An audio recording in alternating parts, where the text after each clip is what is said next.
આ ન્યૂઝના પ્રાયોજક છે Premvati fancy dosa and fancy pav bhaji Dharampur અને ફાઇન આર્ટ્સ સંપૂર્ણ computerise banner unit digital flex banner બનાવવા મળો જુમા મસ્જિદ ફળિયું જીબીની સામે ધરમપુર જિલ્લો વલસાડ.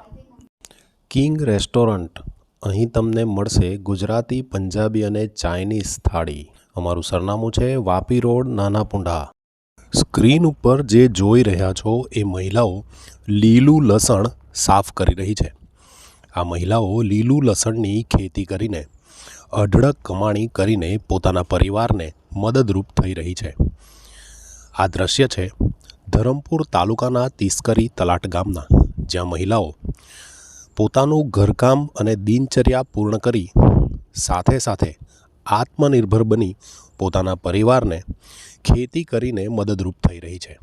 એટલે કે વડાપ્રધાન નરેન્દ્રભાઈ મોદીનું આત્મનિર્ભર ભારતનું જે સ્વપ્ન છે તેને સાકાર કરવામાં તેઓ એક ડગલું આગળ વધી રહી છે. ધરમપુર તાલુકાના તિસ્કરી તલાટ ગામે રહેતી દરેક મહિલાઓ લીલા લસણની ખેતી કરે છે અને એ પણ ઓર્ગેનિક પદ્ધતિથી, એટલે કે એમાં કોઈ પણ પ્રકારના દવાનો છંટકાવ થતો નથી. 17 દિવસમાં લીલા લસણનું ઉત્પાદન થઈ જતું હોય છે અને તેની આવક પણ ખૂબ સારી મળે છે. હાલ તિસ્કરી તલાટ ગામે વેપારીઓ નવસારી કે વલસાડથી છેક ઘરે ઘરે ફરીને લીલું લસણ ઉઘરાવવા માટે આવે છે. એટલે કે મહિલાઓએ લીલું લસણ પોતાના ઘર આંગણે જ વેચવાનું રહે છે. તેઓએ બજારમાં જવાની જરૂર પડતી નથી. આમ 100 ટન જેટલું લીલું લસણ માત્ર તિસ્કરી તલાટ ગામ જ પૂરું પાડે છે. એટલે કે ઘરે ઘરે મહિલાઓ લીલું લસણની ખેતી કરી આત્મનિર્ભર બની છે. મારું નામ કલાબેન વિનોદભાઈ ભોયા. હું તિસ્કરી તલાટ ડોણી ફળિયામાં રહું છું. સર, બધી મહિલા લસણની ખેતી કરે છે અમારા અહીંયા. જે લીલું લસણ શિયાળામાં વધારે પ્રખ્યાત છે અને લોકોને બહુ પસંદ છે. એમાં લસણની ખેતીમાં ખાતર કે દવા કે એવું કંઈ છાંટતા નથી ને એમાં ખાલી મતલબ બેડ બનાવવાનું હોય અને એની અંદર એક એક કળી કરીને રોપવાનું અને પછી 17 દિવસ પર લસણ તૈયાર થાય એટલે બધા બહેનો એવું વિચારે કે આપણે પણ કંઈક કરવું જોઈએ. એટલે બધા બહેનો લસણની ખેતી કરે છે.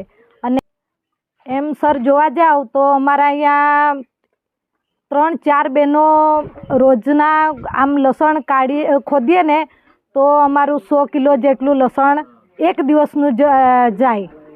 અને લસણનો ભાવ જોઈએ તો અમને 140 રૂપિયા જેટલું મળે. સર, અમે એમ જોવા જાવ તો અમારે મજૂરી કરવા બીજે ગામ જવું પડે અને દરરોજ સવારે 6 વાગ્યે નીકળવાનું અને રાત્રે આવવાનું. એના કરતાં અમારા ઘર બેઠી આજે અમને મળતું છે લસણનું કામ, તો અમે પોતાના પર જ અમે ઊભા છીએ. કેમ કે અમારે આમાં આખો દિવસ કંઈ જતો નથી.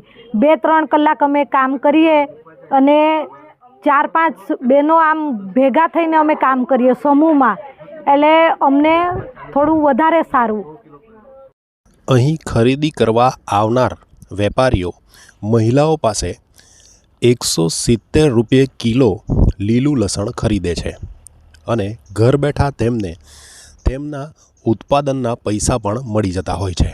એટલે કે મહિલાઓ ઘરકામની સાથે સાથે સાઈડમાં પોતે ખેતી કરી આવક રળી રહી છે અને પોતે આત્મનિર્ભર બની પોતાના ઘર પરિવારને મદદરૂપ થઈ રહી છે.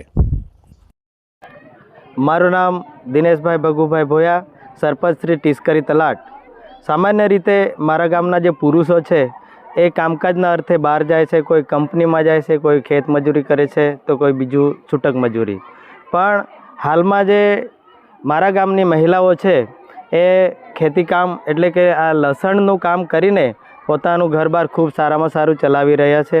પહેલાંના દિવસોમાં, આજથી 10 વર્ષ પહેલાં શાકભાજીઓ લઈને ઘરે ઘરે વેચવા જતા હતા, પરંતુ અત્યારે પોતે વેપારીઓ મારા ગામમાં આવીને જે અહીં જે લસણની ખેતીઓ કરે છે તે લસણની ખેતીઓ અહીંથી પરચેસ કરી વેપારીઓ પરચેસ કરવા માટે આવે છે.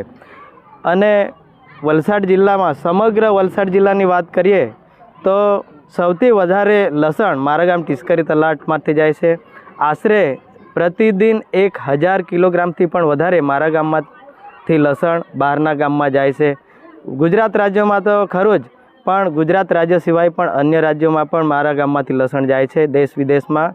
ખાસ કરીને જે મહિલાઓ આખા દિવસનું કામકાજ પૂરું થાય એટલે કે સવારે એમની દિનચર્યામાંથી પરવારીને આ કામમાં પરોવાઈ જાય છે અને સારામાં સારી મહેનત કરીને સારામાં સારું કમાણી કરે છે અને આત્મનિર્ભર જે ભારતનું સપનું છે મોદી સાહેબનું, એ સપનું સાકાર કરવા માટે ખાસ કટિબદ્ધ છે.